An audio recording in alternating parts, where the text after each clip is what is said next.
دغه خپرونه تاسو ته د ډیوا ګروپ او امارت ګروپ لخوا وړاندې کیږي.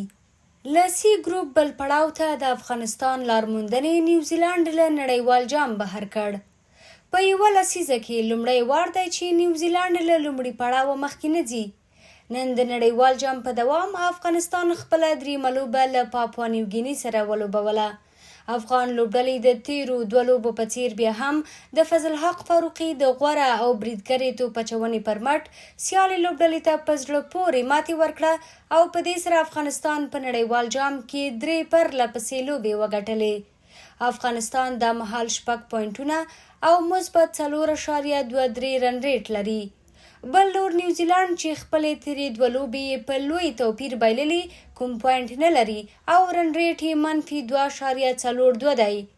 یادې لوبډلې په لوی توپیر د افغانستان د ماتو سره هم نشول کولی بل پړاو ته ووځي.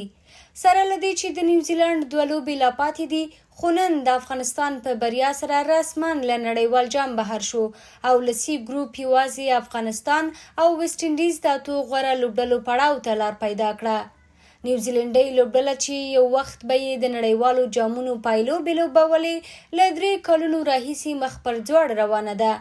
یادې لوبډلې په 2022 کال کې د شلوریز نړیوال جام نیمه پایلوبې ته لار موندلې وه.